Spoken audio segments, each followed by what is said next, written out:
जब रूस पर लगे प्रतिबंधों ने यूरोप की नींव हिला दी, तब एक नई उम्मीद बनकर उभरा भारत। अब यूरोप दौड़ रहा है भारत की चौखट पर, व्यापार समझौते की भीख लेकर। क्या ये भारत के लिए बड़ा मौका है या एक फंदा? भारत और यूरोपियन यूनियन के बीच हो रही ऐतिहासिक FTA यानी फ्री ट्रेड एग्रीमेंट की डील।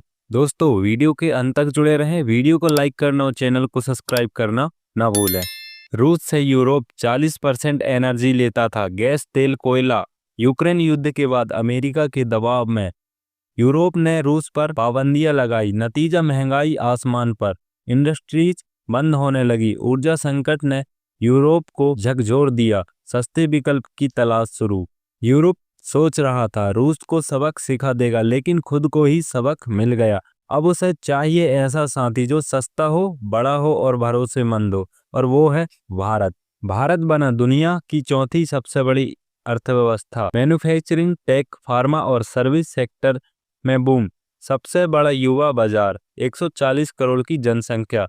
G20, क्वाड, ब्रिक्स, सब में भारत की मजबूत भूमिका। आज भारत सिर्फ एक बाजार नहीं है, बल्कि एक सुपर पावर की दिशा में बढ़ता हुआ भविष्य है। यूरोप को अब इसी भारत की जरूरत है। 2007 में FTA बातचीत शुरू हुई थी, 2013 में बंद हो गई। कारण IP rules, data security, taxation और एग्रीकल्चर पर मतभेद। 2022 में फिर से बातचीत शुरू।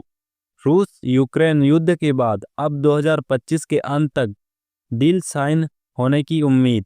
10 साल तक यूरोप ने भारत को नजरअंदाज किया, अब वही यूरोप भारत की मेज पर डील के पेपर्स लेकर बैठा है। एक्सपोर्ट को मिलेगा बढ़ावा, textile, pharma, IT, engineering goods, बिना टैक्स के एंट्री। यूरोपियन बाजार में भारत कंपनियों को ज्यादा निवेश और तकनीक का मौका, रोजगार के नए अवसर, स्पेशली मैन्युफैक्चरिंग में। भारत के लिए ये सिर्फ FTA नहीं, बल्कि वैश्विक व्यापार में अपनी धाक जमाने का टर्निंग पॉइंट है। यूरोपियन कंपनियां भारत में घुसेगी, लोकल बिजनेस को खतरा। एग्रीकल्चर और डेयरी सेक्टर पर दबाव बढ़ सकता है। यूरोप IPR रूल्स थोप सकता है, दवाइयों की कीमतें बढ़ सकती है। डाटा प्राइवेसी और E-कॉमर्स पर भी पश्चिमी दबाव। याद रखिए, हर डील के दो चेहरे होते हैं, फायदा और नुकसान।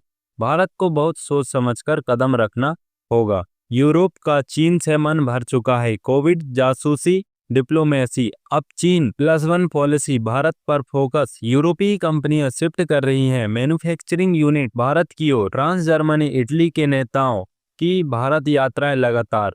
अब यूरोप चीन से पीछा छुड़ा रहा है और भारत को व्यापारिक दोस्त बना रहा है। भारत चाहता है सस्ती ऊर्जा, टेक्नोलॉजी, बाजार में पहुंच, वीजा नियमों में छूट। यूरोप चाहता है E-कॉमर्स में दखल, कारों पर कम टैक्स, पर्यावरण और मानवाधिकार शर्तें।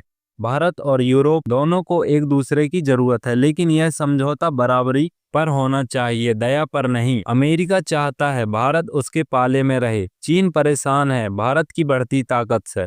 रूस देख रहा है भारत की संतुलन नीति को। ग्लोबल निवेशक भारत को लॉन्ग टर्म प्लेयर मान रहे हैं। ये डील सिर्फ यूरोप और भारत के बीच नहीं, बल्कि पूरी दुनिया की आर्थिक राजनीति को प्रभावित करेगी। भारत अब वही देश नहीं रहा जो 90 के दशक में था। आज भारत टेबल पर बैठता है, भीख नहीं मांगता। यूरोप को अब समझ आ गया कि अगर उसे भविष्य चाहिए तो भारत ही उसका रास्ता है। पर भारत को हर कदम सोच समझकर उठाना होगा, ताकि ये डील वाकई में हमारे भविष्य को चमका दे, ना कि धोखा दे। दोस्तों, वीडियो जानकारी पूर्ण लगी हो तो वीडियो को देशभक्तों के साथ शेयर करें और कमेंट में अपनी राय लिखकर जरूर बताएं। जय हिंद।